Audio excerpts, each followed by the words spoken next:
Hi, I'm Taisha Blunt Dillon, and I have Parkinson's. Parkinson's disease is a movement disorder.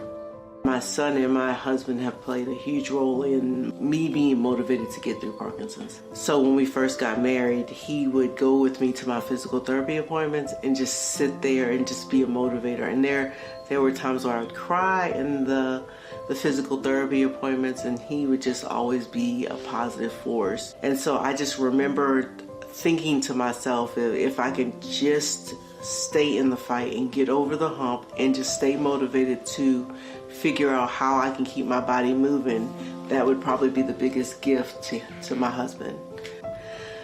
The first thought I had was fear. I was very afraid because I didn't know what was going on, and I did not have any support because it was just a very scary thing.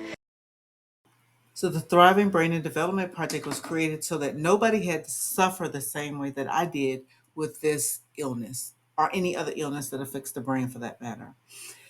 And so our high impact, culturally relatable, and accessible programs are rolled out into three phases. The first phase is this outreach to the target community, which has not been, it's very underserved. So it's the African American diverse community. We're outreaching to women and children because I think that that is the most effective way to make change is to impart information in the communities that affect the women and children, and then we will take it the rest of the way, right? Phase one is just basically targeting, getting those people interested in what we have to say. Phase two is working on the culturally relatable written materials that go with the things that we've been articulating about brain health awareness.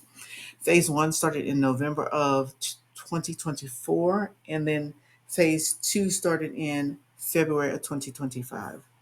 And it goes up until June, which is right now.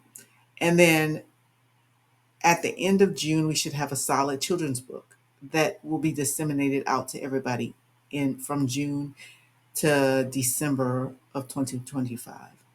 So, and that would be phase three, the dissemination of these materials. So that's in a nutshell the Thriving Brain and Development Project, and the children's book and the curriculums will be used in schools. And at the end of phase three, we will evaluate and see how we've done, look at the metrics and improve these metrics, and then we'll get together with a team of the neurologists and the publicists that I've been working with, and we'll write the user's guide and the workbook that goes with the children's book and the curriculum. And then we'll look at the comments that were made in the metrics and use it for improvement and just do it all over again the next year. So it's rinse and repeat. To do this, we have a budget of $105,000. So Coach K, I was hoping that you'd help us out early on and help us get some relief.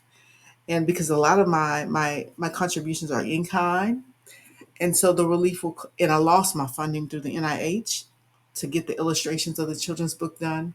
So it would be so helpful if you can help me with the virtual assistant of $1,000 just to get that started and take the stress off of me. But that's it. That's Thriving Brain and Development Project in a nutshell.